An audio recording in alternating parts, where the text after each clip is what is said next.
then he said there is a third possibility, and this is the possibility that I have experienced in the depths of my life, and that I know that you are going to experience in the depths of your life.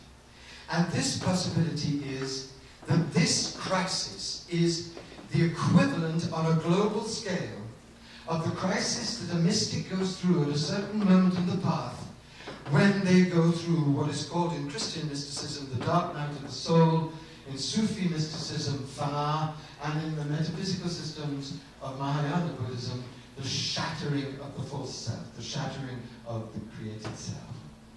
And that if humanity can see this immense crisis as a God-sent, God-given, God-ordained opportunity to unlearn all our dangerous agendas, and if humanity can settle in the deep ground of divine inspiration and learn how to go through this shattering ordeal with authentic grace and authentic commitment to transformation, then not only will humanity survive, but humanity will be transfigured and transformed and will be born into its authentic divine power and authentic divine nature through a death of the collective false self that is manifesting this great death that is threatening everything.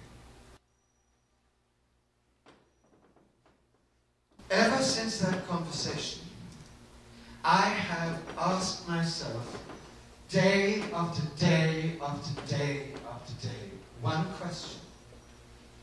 One question is burned in me, and that is why I spent 5 years writing my latest book, when before things came supernaturally and rather surreally easy.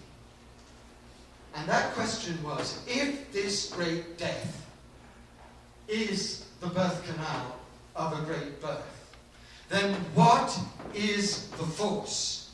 What is the power that can birth this birth? What in us can birth the birth of a divine humanity transformed by tragedy, illumined by shadow knowledge, and transfigured by divine grace? What force can give us the power to turn this devastating situation around? 4 years after Bede died, I found a kind of answer. I had a dream in which he showed me 2 rivers. One river was a river of fire going towards the sea, and the other was a river of even more intense fire going towards the sea. And at the sea they met, and they erupted in a glowing and glorious, radiant, divine Hiroshima of energy. And then I heard his voice saying, these 2 rivers are the 2 noblest forces in the human psyche. And these 2 rivers are the river of the fire of the mystic's passion for God, and the river of the fire of the activist's passion for justice. And when these 2 rivers meet, what happens is that a 3rd fire is born. And that fire is the fire that is ordained to transform everything. And that fire is the fire of divine compassion and love in action. And it was that dream, that vision, that gave me the term sacred activism. And it's in honor of that vision that I wrote my book, and it's in honor of that vision that I honor so much what Buddhist Global Relief is doing, and it's in honor of that vision that I stand before you and ask you to do one thing if this meeting has meant anything to you, this meeting between all of us in this amazing place.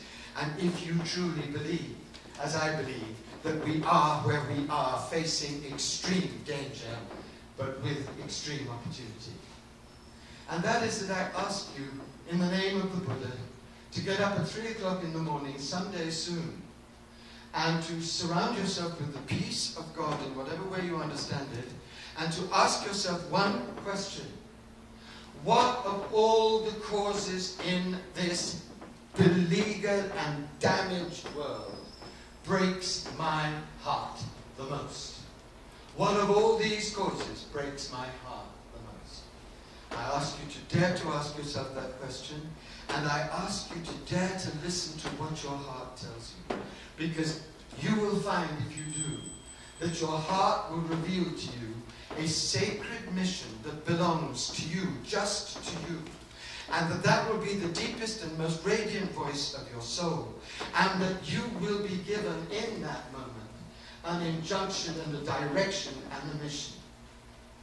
And what I would ask you to do then is to join with other people who like heartbreak and start working together in your local community to do something real about the real agony you have located in yourself. My last thing that I would like to offer you is what I'm doing. I'm going everywhere talking about this vision of sacred activism, but I'm also bringing out a way of grounding it in the world. On Thanksgiving Day, I'm releasing a global website called Networks of Grace. And these networks are going to be cells of between 6 to 12 people gathered around a heartbreak or a profession or a passion, dedicated in their local communities to start getting this grassroots radical revolution of the third fire of love in action going in the only way that we have a chance of it working. If you are waiting for the corporations to transform the situation, you will wait until the last tree is burnt down. And if you are waiting for the politicians to have major spiritual transformations and suddenly give their millions away and start feeding the poor, you will be waiting for the last animal to disappear. This revolution of the soul in action depends upon you and I. You and I getting real about three things. About the tragedy of where we are, about the opportunity of where we could go, and about the heartbreak that you and I all feel. And when we get real about all of those three things, then we are impelled to work together in the networks of grace to do something about them. This is not poetry I'm talking about. This is what I really believe. And I'd like to end with a poem by Rumi.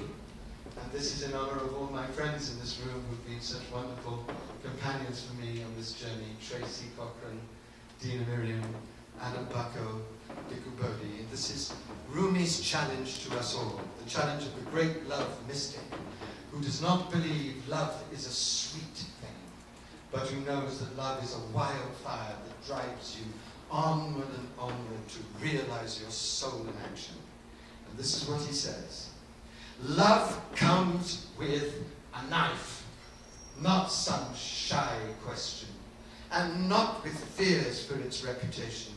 I say these things disinterestedly. Accept them in kind. Love is a madman, working his wild schemes, tearing off his clothes, running through the mountains, drinking poison, and now quietly choosing annihilation. There are love stories, and then there is obliteration into love and into action through love. You have been walking the ocean's edge, holding up your robes to keep them dry. You must dive naked under and deeper, under, 1,000 times deeper. Love flows down. The ground submits to the sky and suffers what comes. Tell me, is the earth worse for giving in like that? Don't put blankets over the drum. Open completely. The sun rises, but which way does night go? I have no more words. Let the soul speak, and let the soul say 3 words. Love, pray,